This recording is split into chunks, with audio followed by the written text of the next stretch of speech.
ჩვენ ყველას გვაქვს უფლებები. ჩვენი როგორც საქართველოს მოქალაქეების უფლებები, ისევე როგორც ჩვენი ქვეყნის დემოკრატიული ღირებულებები და ტრადიციები დაცულია საქართველოს კონსტიტუციით. ჩვენი უფლებები ასევე აღიარებულია როგორც ადამიანის უფლებები. ის ფუნდამენტური თავისუფლებები, რომლის დაცვაზეც შეთანხმდნენ მსოფლიო ლიდერები, ეროვნების, საცხოვრებელი ადგილის, სქესის, ეროვნული თუ ეთნიკური მიკუთვნების, რასის, რელიგიის, ენისა თუ სხვა სტატუსის მიუხედავად.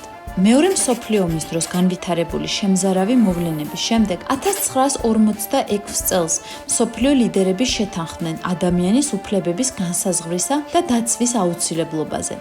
2 წელი დასჭირდა კომიტეტს ამერიკელი ელეანორ რუზველტის თავმჯდომარეობით, რომ შეედგინა ადამიანის უფლებათა საყოველთაო დეკლარაცია.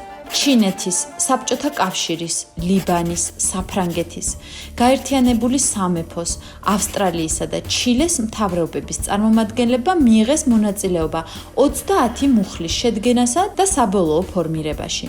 ისინი ძალიან განსხვავებულ მთავრობებს, რელიგიურ ტრადიციებს, კულტურებსა და პოლიტიკურ ფილოსოფიებს წარმოადგენდნენ, რამაც უზრუნველყო, რომ ადამიანის უფლებების ჩამონათვალი მთელი კაცობრიობის ამსახველი ყოფილიყო.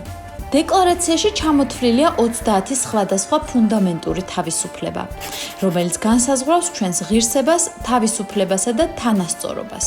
მუხლი 18.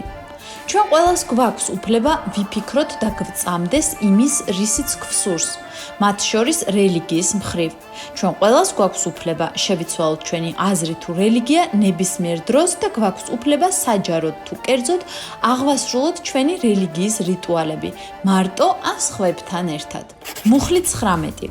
ჩვენ ყველას გვაქვს უფლება გვქონდეს საკუთარი აზრი და შეგვეძლოს მისი თავისუფლად გამოხატვა. ჩვენ გვაქვს უფლება გავუზიაროთ ჩვენი მოსაზრებები, ვისაც გვსურს და რა ფორმითაც გვსურს. მუხლი 20. ჩვენ ყველას გვაქვს გაერთიანების და მშვიდობიანი შეკრების უფლება. მუხლი 12. ჩვენ ყველას გვაქვს პირადი ცხოვრების უფლება. არავის არ აქვს უფლება შემოვიდეს ჩვენს სახლში, გაეცნოს ჩვენს მიმოწერას ან ჩაერიოს ჩვენს ოჯახურ ცხოვრებაში უმიზეზოდ. მუხლი 19. ჩვენ ყველას გვაქვს უფლება მოვიძიოთ, მივიღოთ და გავავრცელოთ ინფორმაცია და მოსაზრებები ყოველგვარი საშუალებით. მუხლი 26. ჩვენ ყველას გვაქვს განათლების უფლება. მუხლი 16. ჩვენ ყველას გვაქვს ქორწინების და ოჯახის შექმნის უფლება შესაბამისი ასაკის მიღწევის შემდეგ. ჩვენი ეთნიკური კუთვნილება, ეროვნება და რელიგია არ უნდა იყოს გამოყენებული ჩვენთვის ამაში ხელის შემშლელად. 1948 წლის 10 დეკემბერს პარიზში 56 ქვეყნის წარმომადგენელი შეიკრიბა. გაერთიანებული ერების შეხვედრაზე დეკლარაციის შესახებ კენჭისყრის მიზნით. 48 წარმომადგენელმა მოიწონა დეკლარაცია, ხოლო 8 თავი შეიკავა. მართალია საბჭოთა კავშირის წარმომადგენელმა მონაწილეობა მიიღო დეკლარაციის შემუშავებაში, საბჭოთა კავშირმა თავი შეიკავა საბოლოო კენჭისყრისგან.